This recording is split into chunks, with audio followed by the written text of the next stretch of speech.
Halo semuanya, pernahkah Anda merasa bahwa 24 jam dalam sehari itu tidak pernah cukup? Coba ingat-ingat kembali rutinitas Anda hari ini.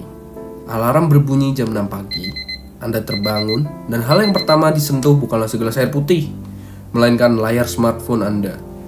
Anda langsung diserbu puluhan notifikasi, pesan dari grup kelas, email tugas, hingga update media sosial teman-teman Anda. Sejak detik itu, Anda masuk ke mode sprint. Anda berlari dari satu aktivitas ke aktivitas lainnya. Kuliah, rapat panitia himpunan, mengerjakan tugas kelompok, membalas puluhan pesan, hingga akhirnya malam tiba. Lalu saat Anda merebahkan diri di kasur pukul 11 malam, dengan menatap langit-langit kamar, Anda merasa kelelahan yang sangat luar biasa. Tubuh Anda lelah, pikiran Anda lelah. Tapi ketika Anda bertanya pada diri sendiri, tunggu, sebenarnya apa satu hal penting yang sudah aku selesaikan hari ini? Anda kebingungan. Harinya terasa sangat penuh padat, tapi anehnya rasanya tidak ada progres yang nyata menuju tujuan Anda. Siapa di sini yang pernah merasa terjebak dalam siklus tersebut?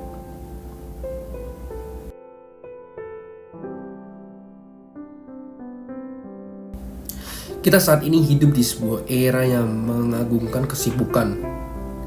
Kita menyebutnya sebagai hustle culture atau budaya gila kerja. Dalam budaya ini, sibuk telah disalahartikan sebagai sukses atau produktif.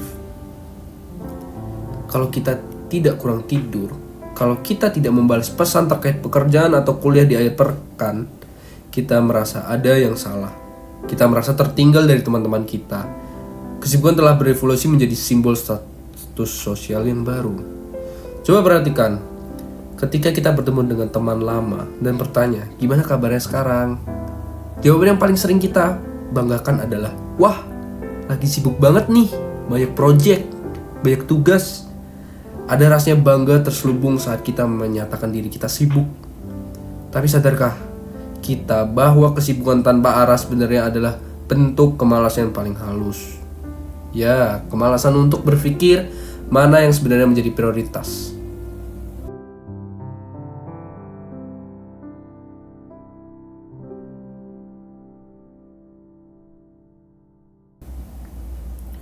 Untuk memahami ilusi kesibukan ini, ada sebuah konsep psikologi menarik yang membedakan antara motion, gerak, dan action, tindakan nyata.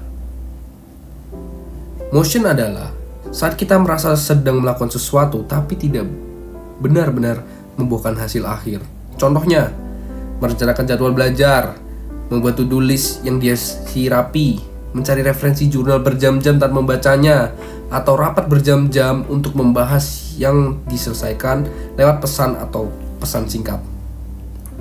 Kita bergerak, kita sibuk, tapi kita tidak memproduksi apa-apa. Sedangkan action adalah tindakan nyata yang membawa hasil langsung. Menulis paragraf pertama untuk esai Anda, mengerjakan soal kalkulus, membuat keputusan final dalam sebuah kepanitiaan. Lalu mengapa kita sangat suka melakukan motion dan menghindari action? Karena otak kita sering menipu kita. Otak kita merilis hormon dopamin, hormon kebahagiaan. Saat kita berhasil mencoret hal-hal kecil di to-do list, kita merasa hebat. Kita merasa produktif, padahal kita hanya terjebak di atas treadmill. Kita terus melangkah, berkeringat, kelelahan, tapi kita tidak berpindah tempat 1 cm pun.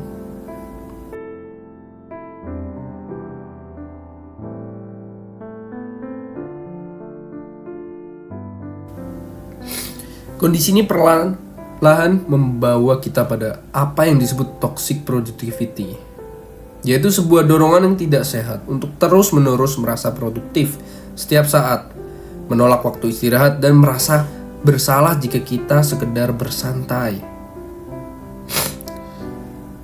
Saya ingin berbagi sedikit cerita. Beberapa semester yang lalu, saya pernah berada di titik terendah dari toxic productivity ini. Saya mengambil beban SKS maksimal, mendaftar di 2 kepanitiaan besar, dan ikut UKM atau organisasi.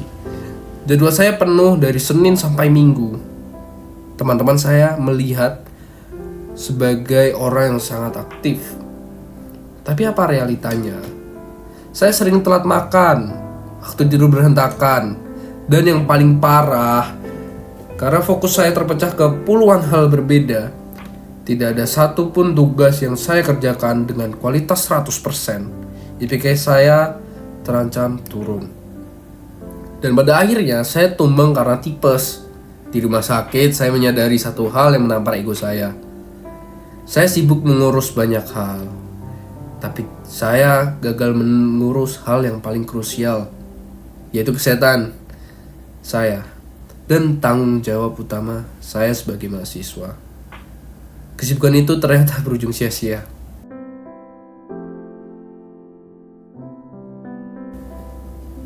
Pengalaman itu memaksa saya untuk belajar ulang tentang manajemen energi, bukan sekedar manajemen waktu. Disinilah saya menemukan prinsip Pareto atau aturan 80/20.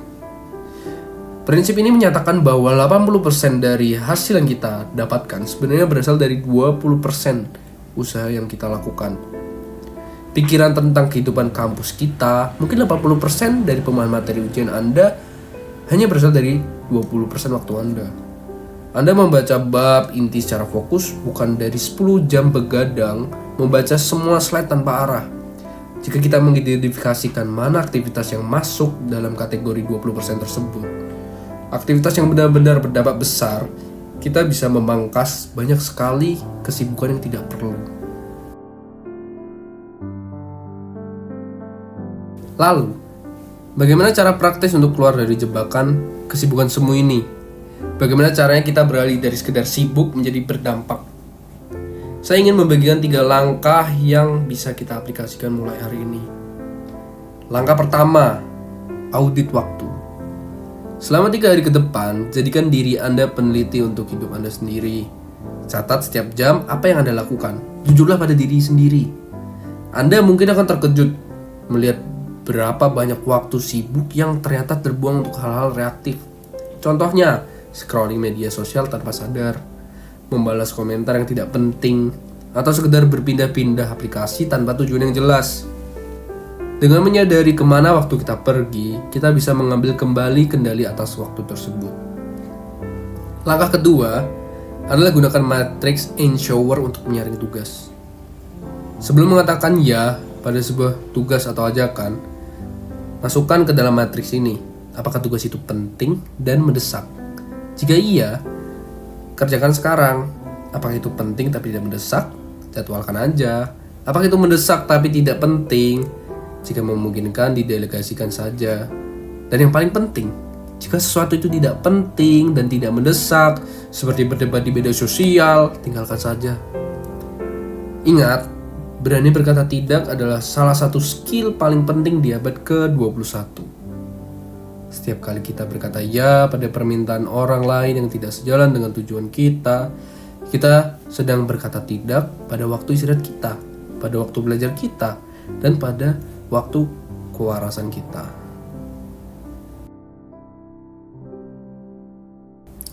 Langkah ketiga, terapkan rule of 3 atau aturan 3 hal. Jangan membuat to-do list yang berisi 20 hal. Itu hanya membuat Anda stres sebelum memulainya.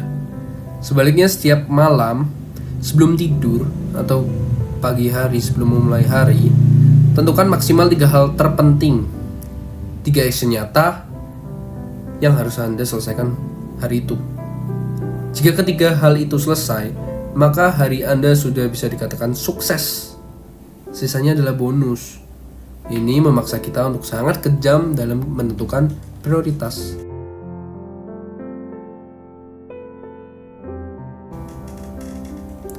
Teman-teman yang saya banggakan, waktu adalah satu-satunya mata uang di dunia ini yang sangat adil. Entah Anda mahasiswa baru, presiden BEM, dosen, pengusaha besar, kita semuanya memiliki waktu sehari 24 jam. Kita tidak bisa meminjam waktu dari hari esok. Dan kita tidak bisa menabung waktu dari hari kemarin. Waktu terus berjalan. Saya ingin mengajak kita semua untuk mendefinisikan ulang makna produktivitas. Produktivitas sejati bukanlah tentang seberapa banyak hal yang bisa kita jejalkan dalam agenda satu hari.